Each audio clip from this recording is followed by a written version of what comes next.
Hello, ഞാൻ നിങ്ങളുടെ അമ്മ. അപ്പോൾ നമ്മുടെ ചാനലിലേക്ക് എല്ലാവർക്കും സ്വാഗതം ഉണ്ട് കേട്ടോ.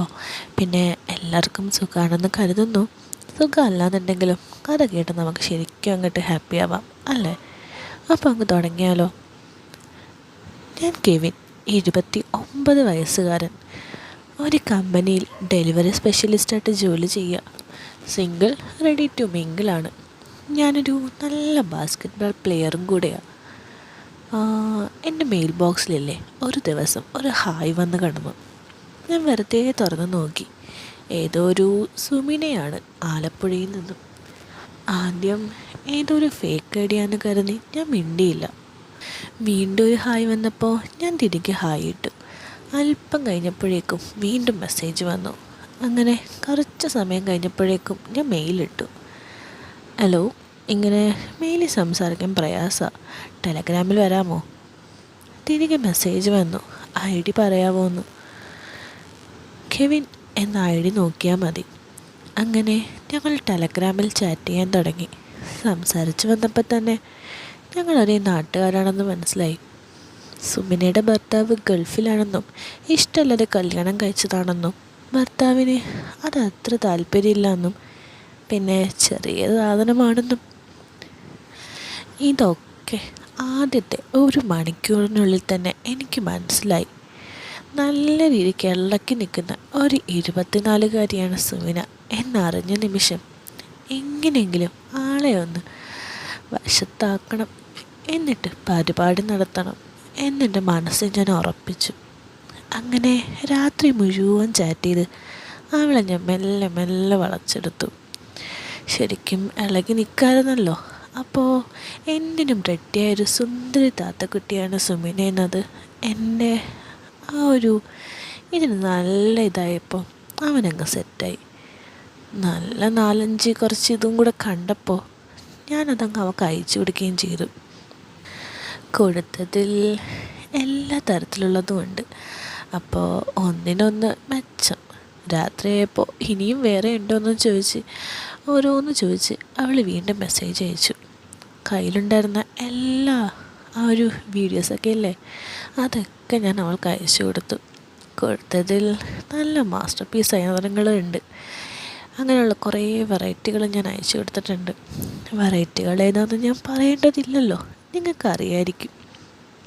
പിന്നെ അത്തരത്തിലുള്ള വെറൈറ്റി തരത്തിലുള്ള കഥകളൊക്കെ കേൾക്കണമെങ്കിൽ നമ്മുടെ ഗ്രൂപ്പൊക്കെ വന്നോളൂ കേട്ടോ, മറക്കണ്ട. അങ്ങനെ രാത്രി 1 മണിയാകാറായി കാണും. എനിക്കൊരു കോള് വന്നു. വേറെ ആരുമല്ല, സുമിന തന്നെയായിരുന്നു. ഞാൻ ചാടി എഴുന്നേറ്റ് കോളെടുത്തു. അവൾ നല്ല രീതിക്ക് കിതയ്ക്കുന്നുണ്ട്. ആരാ ഉറക്കത്തിനിടെ ഞാൻ ചോദിച്ചു, എന്ത് പറ്റിയിടി ഇപ്പോൾ വിളിക്കുന്നു? അവളുടെ ശബ്ദം വേറെ തരത്തിലായിരുന്നു. ചേട്ടാ, എനിക്ക് ആകെ ഇളകിയിരിക്കുക. അങ്ങനെ വിളിച്ചു. ഞാൻ എന്തോ ഓരോന്നിങ്ങനെ ആക്കിയത് കാണിച്ചപ്പോഴത്തേക്കും അങ്ങേരങ്ങ് പോയി. അങ്ങേർക്ക് പെട്ടെന്ന് ഇതാവും. എന്നെ ഒന്ന് ഇതാക്കാൻ പറ്റുമെങ്കിൽ എന്തെങ്കിലും ഒന്ന് പറ. ശരിക്കും ഇങ്ങനെയൊക്കെ കേട്ടപ്പോൾ ഞാൻ ഞെട്ടിപ്പോയി. പിന്നെ 1 മണിക്കൂർ നേരം തകർത്ത ഫോണിൽ കൂടെയുള്ള പരിപാടിയായിരുന്നു. അവളിൽ നിന്ന് വരുന്ന ഒരു ശബ്ദം എന്നെ കൂടുതൽ ഭ്രാന്തനാക്കി. ഒരു ടോക്കിനിടെ അവൾ എന്തിനു റെഡിയാണെന്നും എല്ലാം അവൾക്ക് ഇഷ്ടമാണെന്നും എനിക്ക് മനസ്സിലായി. വളരെ നേരം നീണ്ടു നിന്ന ആ ഫോൺ കോൾ ഞങ്ങൾ 2 പേരും വല്ലാതെ തളർത്തിയും തന്നെ പറയണം. ഞാൻ ചോദിച്ചു, എടി നീ പൊളിയാണല്ലോ, നിന്നെ എങ്ങനെ ശരിക്കും കൈ കിട്ടിയിരുന്നേ ഞാൻ നല്ല രീതിക്ക് എന്താ പറയുക പൊളിച്ചടിക്കേനെ, ഒന്ന് നേരിട്ട് കണ്ടാലോ? ഓഹോ, മോൻ്റെ പൂതി കൊള്ളാലോ. ആരെങ്കിലും കണ്ടാലേ ഭയങ്കര പ്രശ്നമാണ് മോനെ. ഞാൻ ശരിക്കും കടലിൽ ചാടി ചത്താൽ മതി. എടി കാണില്ല, പെട്ടെന്ന് കണ്ടിട്ട് നമുക്ക് തിരികെ പോകാം. ബീച്ചിൻ്റെ അറ്റത്ത് പോകാം, നീ തട്ടിട്ടാൽ മതി. അവിടെ വൈകുന്നേരം മൊത്തം കപ്പിൾസാണല്ലേ. ഞാൻ അത് പറഞ്ഞ് നിർത്തി. ശരി, നിന്നെ ഞാൻ വിശ്വസിക്കാനേ, കാണാം. പക്ഷേ പ്രശ്നമാകരുത്. ആയാൽ പിന്നെ ഞാൻ ചത്താൽ മതി, അവൾ പറഞ്ഞു. ഇല്ലടി, അതൊക്കെ എനിക്കും പ്രശ്നമല്ലേ. ഞാൻ ചെന്ന് ചത്താൽ മതിയല്ലോ, എനിക്കെന്തെങ്കിലും പ്രശ്നമായാലോ. നീ ഓക്കെ ആണെങ്കിൽ നമുക്ക് നാളെ ബീച്ചിൽ കണ്ടാലോ, വൈകുന്നേരം 5 മണിക്ക്. അല്പനേരം ഒരനക്കവും വന്നില്ല. ഇത്തിരി സ്പീഡ് കൂടിപ്പോയോ എന്ന് ഞാനൊന്ന് ആലോചിച്ച് പോയി. ഓ, 3G തന്നെ. ഒരു സുന്ദരി താത്തക്കുട്ടിയെ കണ്ട് കളഞ്ഞ മണ്ടനായോ എന്നൊക്കെ സ്വയമായിട്ട് ആലോചിച്ചുകൊണ്ടിരുന്നപ്പോൾ ദേ വരുന്നു അവളുടെ മെസ്സേജ്. അവളെന്തായിരിക്കും പറഞ്ഞിട്ടുണ്ടാവുക? നമ്മുടെ ഒരു ഉദ്ദേശത്തിൽ എസ് തന്നെ ആയിരിക്കുമല്ലേ? അതുതന്നെ. ശരി, ഞാൻ വരാം. ഞാൻ കിടക്കട്ടെ, നാളെ നേരത്തെ എഴുന്നേൽക്കണം. ആ ശരി, ഓക്കെ, നാളെ കാണാം. ഞാനും ഗുഡ് നൈറ്റ് പറഞ്ഞ് കിടന്നു. എത്ര ശ്രമിച്ചിട്ടും ഉറക്കം വന്നതേയില്ല. പിറ്റേ ദിവസത്തെ കാര്യം ആലോചിച്ചിട്ട് എനിക്ക് ഉറങ്ങാനേ കഴിഞ്ഞില്ല. എപ്പോഴോ ഉറങ്ങിയെന്ന് തോന്നുന്നു. രാവിലെ ഇത്തിരി വൈകിട്ടാണ് എഴുന്നേറ്റത്. എഴുന്നേറ്റ ഉടനെ തന്നെ കുളിച്ച് നന്ന് സെറ്റായി. മുകളിലും താഴെയൊക്കെ നല്ല രീതിക്കൊന്ന് സെറ്റാക്കി. എന്നിട്ട് ഞാൻ അതിനെ നോക്കി പറഞ്ഞു, നിൻ്റെ ടൈമായി മോനെ എന്നും പറഞ്ഞ് ഞാൻ അവനെ നല്ലപോലെ വൃത്തിയാക്കി. ഒരു ജീൻസും ഒരു ടീഷർട്ടൊക്കെ ഇട്ട് കുട്ടപ്പനായി ഞാൻ ഇറങ്ങി. ആലപ്പുഴ ബീച്ച് കണ്ടിട്ടുള്ളവർക്കറിയാം, നല്ല പരന്ന വിശാലമായ ബീച്ചാണ് അല്ലേ? വൈകുന്നേരം വരെ ഞാൻ കറങ്ങി നടന്നു. 4 മണിയായപ്പോൾ തന്നെ ബീച്ചിലെത്തി. ഓപ്പോസിറ്റുള്ള കടയിൽ കയറിയിരുന്ന് ജ്യൂസും കുടിച്ചിരിപ്പായി. സമയം എടുക്കുന്തോറും ശരിക്കും മനസ്സിന് ടെൻഷനായി തുടങ്ങി. 5 കഴിഞ്ഞിട്ടും ഒരനക്കവും ഇല്ലാത്തപ്പോൾ ഞാൻ ശശിയായോ എന്ന് കരുതി. 5:30 കഴിഞ്ഞപ്പോൾ അവളുടെ മെസ്സേജ് വന്നു. ഡാ, നീ എവിടെയാ? ഞാൻ ഇവിടെ എത്തി.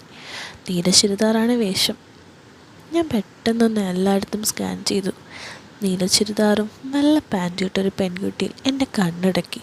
തട്ടിട്ടിട്ടുണ്ട്. അപ്പം അത് തന്നെ. ഞാൻ എണ്ണീറ്റ് അവളുടെ അടുക്കലേക്ക് ചെന്നു. ഞാൻ പുറക്കേണ്ട് മെസ്സേജ് ഇട്ടു. അവൾ ഫോൺ ചെക്ക് ചെയ്തത് തിരിഞ്ഞു നോക്കി. പേടിച്ചറിൻ്റെ കറുത്ത വലിയ കണ്ണുകളാണ് ആദ്യം ഞാൻ കണ്ടത്. ബ്രൗൺ കളറുള്ള 5 അടി പൊക്കമുള്ളൊരു പെൺകുട്ടി. കല്യാണം കഴിഞ്ഞ് നടന്ന് പറയത്തേ ഇല്ല.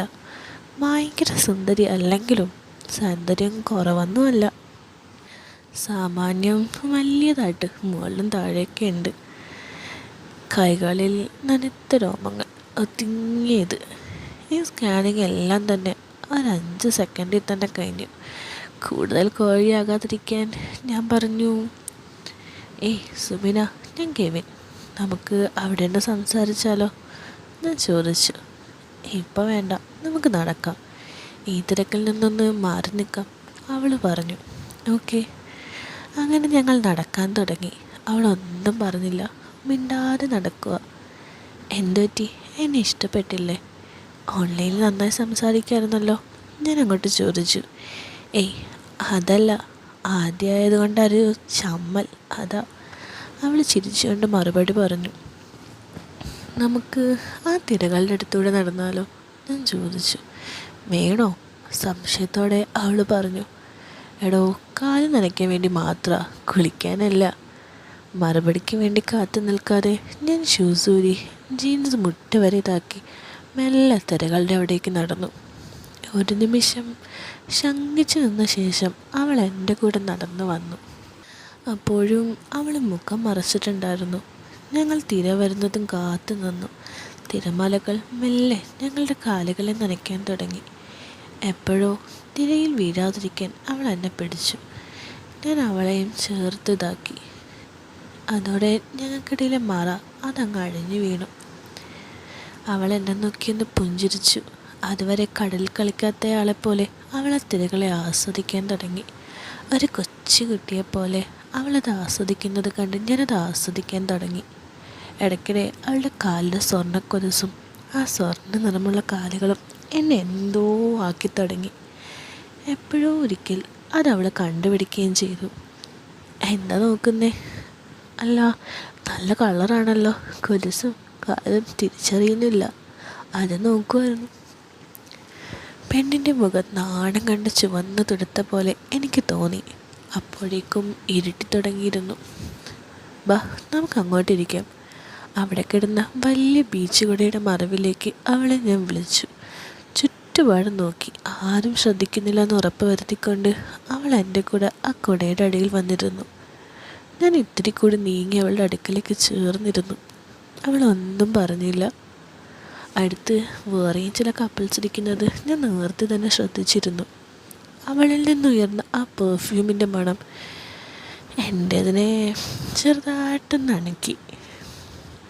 മെല്ലെ ഞാൻ അവളുടെ തോളിലൂടെ ഇങ്ങനെ കൈയിട്ടു. അതിനും അവളൊന്നും മിണ്ടിയില്ല. അതൊരു ഗ്രീൻ സിഗ്നലായി കണ്ട് ഞാൻ അവളുടെ കവളിൽ എൻ്റെ കൈ ഇതാക്കി. അവളുടെ ശ്വാസത്തിൻ്റെ സ്പീഡ് കൂടിയ പോലെ തോന്നി. ഞാൻ അല്പം കൂടി അവളോട് ചേർന്നിരുന്നു. മെല്ലെ അവളെ ചേർത്തതാക്കി. അവളിൽ നിന്ന് ഒരനക്കവും ഇല്ലാത്തത് കൊണ്ട് ഞാൻ അടുത്ത ലെവലിലേക്ക് നീക്കി. ഇടത് കൈ കൊണ്ട് അവളുടെ അതിന്മേ ഒന്നിതാക്കി. ചെറുതായിട്ടൊന്നിതായി, പക്ഷേ കയ്യിലൊതുങ്ങുന്നതൊക്കെ തന്നെയാണ്. എന്നിട്ട് എനിക്ക് ചെയ്യാൻ പറ്റുന്നതെല്ലാം ഞാനിതാക്കി. അവളാണെ തല കുനിച്ച് തട്ടം വലച്ചിട്ടിങ്ങനെ കുനിഞ്ഞിരുന്നു. അതുമേ കൂടെ ഓരോന്നിതാവുമ്പോൾ ചെറിയ കുറുകൽ ശബ്ദമുയർന്നു. അപ്പോഴേക്കും നല്ല ഇരുട്ട് പരന്നു കഴിഞ്ഞിരുന്നു. ഞാൻ മെല്ലെ പരിപാടി ഒരു സ്റ്റെപ്പ് മുന്നോട്ടാക്കി. ശരിക്കും ഓരോന്നാക്കി തുടങ്ങിയപ്പോഴത്തേക്ക് അവളൊന്ന് ഞെട്ടി തല പൊക്കി നോക്കി.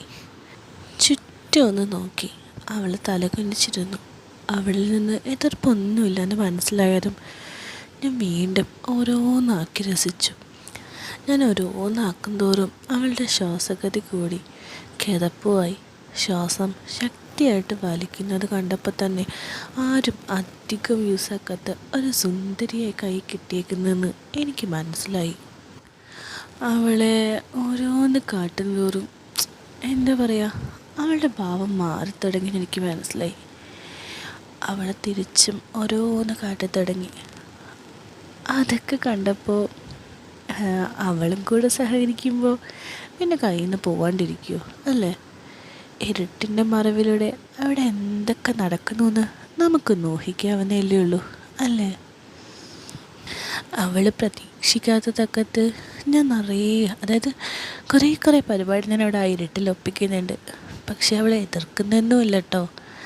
അതും കൂടെ ആകുമ്പോൾ ഞാൻ വിടുവോ? ഞാനാരാ മോൻ അല്ലേ? കൂടുതൽ അവിടെ നിന്ന് കാണിക്കാൻ പറ്റത്തില്ലല്ലോ. പരസ്പരം എന്തൊക്കെ അവിടെ നിന്ന് പറ്റുമോ അതൊക്കെ ആക്കിയപ്പോഴത്തേക്ക് ശരിക്കും മൊത്തത്തിൽ കയ്യിൽ നിന്ന് പോയി എന്ന് തന്നെ പറയണം.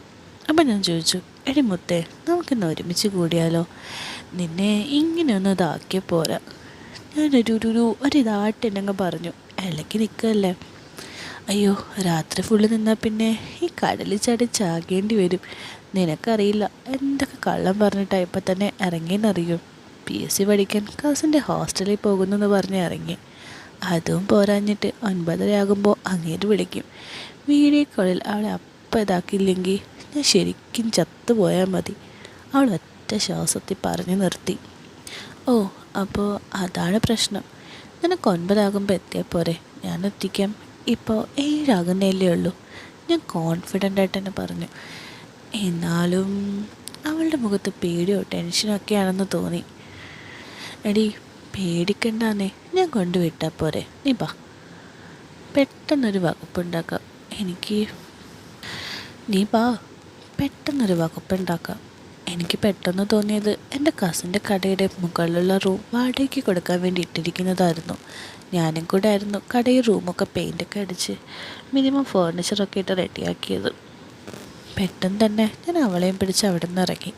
ഒരു 10 മിനിറ്റ് കഷ്ടിച്ച് കാണും അവിടെ എത്താൻ. അവിടെ എത്തി ചുറ്റുപാടും ആരുമില്ലെന്ന് ഉറപ്പായപ്പോൾ ഞാൻ അവളെയും പിടിച്ച് മുകളിലേക്ക് കയറി.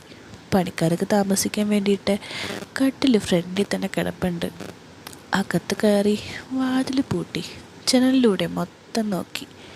അപ്പുറത്ത് 1-2 കടകളുണ്ട്, പക്ഷെ ആരെയും പുറത്ത് കണ്ടില്ല. നല്ല ടെൻഷൻ ഉണ്ടെങ്കിലും അതൊന്നും ഞാൻ പുറത്ത് കാണിച്ചില്ല.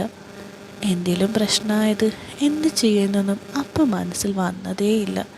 കുഴപ്പമൊന്നുമില്ല എന്നുറപ്പാക്കി തിരിഞ്ഞു നോക്കിയപ്പോൾ അവളെന്തേ പേടിച്ച് നിൽപ്പുണ്ട്. അതിൻ്റെ റിസ്ക് അവൾക്ക് അപ്പോഴാണ് മനസ്സിൽ വന്നതെന്ന് തോന്നി. കൂടുതലൊന്നും ആലോചിക്കാതെ ഞാൻ അവളുടെ അടുത്തേക്ക് ചെന്നു. നമുക്ക് പോയാലോ? എനിക്ക് പേടിയായിട്ട് വയ്യ, അവൾ പറഞ്ഞു. അവളെ ചേർത്തതാക്കി ഞാൻ ചെറുതായിട്ടൊന്ന് കൊടുത്തു. അതായിരുന്നു എൻ്റെ ഉത്തരം. അവൾ എന്തൊക്കെയോ പറയാൻ ശ്രമിക്കുന്നുണ്ടെന്ന് എനിക്ക് തോന്നി. ഞാൻ വിടുമോ? ഞാൻ വിട്ടില്ല. കൂടുതൽ ശക്തമായിട്ട് തന്നെ അവൾക്ക് കൊടുത്തു. പതിയെ അവളും സഹകരിച്ചു തുടങ്ങി.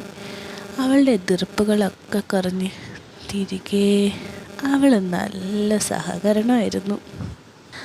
ആ സുന്ദരിയുടെ ഇളം ശബ്ദം അവിടെ ആകെ ഉയരാൻ തുടങ്ങി. അമ്മാതിരി പരിപാടി ഞാൻ ഭ്രാന്ത് പിടിച്ചതുപോലെ ശരിക്കും കാണിച്ചു തുടങ്ങി. അവളും ചില്ലറക്കാരിയൊന്നും അല്ല കേട്ടോ, അതായത് നിസ്സാരക്കാരിയല്ല, നല്ല ഇളക്കി നിൽക്കല്ലേ. എന്താ പറയുക, അത്രയ്ക്ക് സഹകരണവും സഹായവും ഇങ്ങനെ കിട്ടുമെന്ന് ഞാനും പ്രതീക്ഷിച്ചില്ല. അങ്ങനെ ഞങ്ങളുടെ കലാപരിപാടി, അതായത് ആ സ്വർഗത്തിലേക്കുള്ള യാത്ര അവിടെ ആരംഭിച്ചു. അവളുടെ ശബ്ദം ഉയർന്നു വരാനും തുടങ്ങി. ഞാൻ പറഞ്ഞു, പതുക്കെ വിളിക്കടി, നാട്ടുകാർ കേൾക്കും എന്നും പറഞ്ഞ് ഞാൻ ഓരോന്ന് കാട്ടിക്കൂട്ടി തുടങ്ങി. അവൾ നല്ല രീതിക്ക് സ്വർഗത്തേക്ക് എത്തുന്നത് എനിക്ക് മനസ്സുണ്ടായി. ഓരോന്ന് കാട്ടുമ്പോൾ അവൾ കാണിക്കുന്ന ഓരോന്നും ആ ശബ്ദവും ഒക്കെ നിങ്ങൾക്കും മനസ്സിലാവും. പ്രത്യേകിച്ച് സ്ത്രീകൾക്ക് അത് ആ ഒരു ഇത് അറിയാവുന്നവർക്ക് കുറച്ചും കൂടെ മനസ്സിലാവും അല്ലേ. നിന്നെ കൊടുക്കുന്ന നമ്മൾ ചില്ലറക്കാരും അല്ലല്ലോ. എന്താ പറയുക, കുറേ നേരമൊന്നുമില്ല, കുറേ നേരമായിട്ട് തുടങ്ങിയ പരിപാടിയാണ്. ഇപ്പോഴേ അവൾക്ക് പേടിയുമില്ല, ഒന്നുമില്ല, ആരെയും നോക്കുന്നുമില്ല, അവളുടെ ലോകത്തേക്കായി. അമ്മാതിരിയാണല്ലോ ഞാൻ കൊടുക്കുന്നത്. അപ്പോൾ പിന്നെ സ്വർഗത്ത് എത്താണ്ടിരിക്കുമോ. അവളവസാനം എനിക്കിട്ടും തന്നു തുടങ്ങി. എൻ്റെ പൊന്നോ, ആ ഒരു ഇത് എനിക്ക് പറഞ്ഞറിയിക്കാൻ വയ്യ. ശരിക്കും ഞാൻ എൻജോയ് ചെയ്യുന്നുണ്ടായിരുന്നു. അവളും അത് തന്നെ. അല്പം കഴിഞ്ഞതും എനിക്ക് വരാറായെന്ന് എനിക്ക് തോന്നി. വരാറായി ഞാൻ പറഞ്ഞു. അവളപ്പം അരസ്വരത്തിൽ എന്നോടത് പറഞ്ഞു, മോനെ അങ്ങോട്ടങ്ങ് ഇതാക്കാൻ. ഇതിൽ പരം കേൾക്കാനുണ്ടോ. ഞാൻ നല്ല രീതിക്ക് അങ്ങായി. അതായപ്പോൾ തന്നെ ഞാൻ തളർന്നുല്ലോ. ഞാൻ എഴുന്നേറ്റ് നിന്നു. ഞാൻ അവളോട് ചോദിച്ചു, അല്ല അവൾ എന്നോട് ചോദിച്ചു, സ്വർഗം കണ്ടോന്ന്.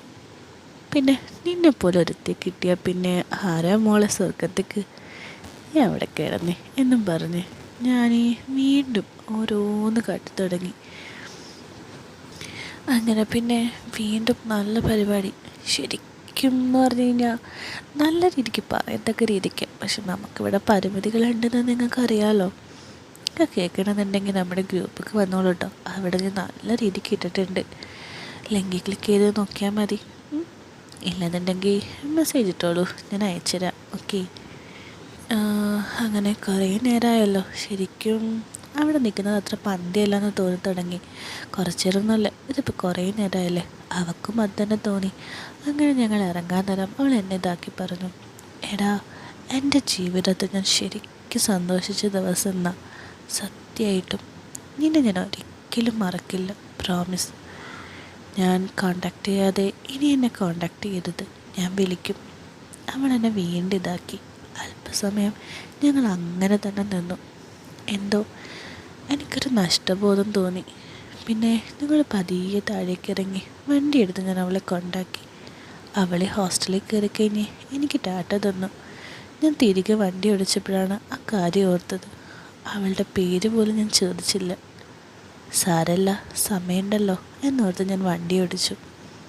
കഥ ഇവിടെ തിരികെ, ഇനിയും തിരികെ അടുത്തടുത്ത കഥയായിട്ട് വേഗം തന്നെ വരാം കേട്ടോ. അപ്പോൾ അഭിപ്രായങ്ങൾ പറയാൻ എന്തെന്നാ മടിക്കുകയും ചെയ്യരുത്, മറക്കുകയും ചെയ്യരുത്. കഥകളൊക്കെ ഇഷ്ടാവുന്നു എന്ന് കരുതുന്നു. അടുത്തൊരു കഥയായിട്ട് വേഗം തന്നെ കാണാം. ബൈ.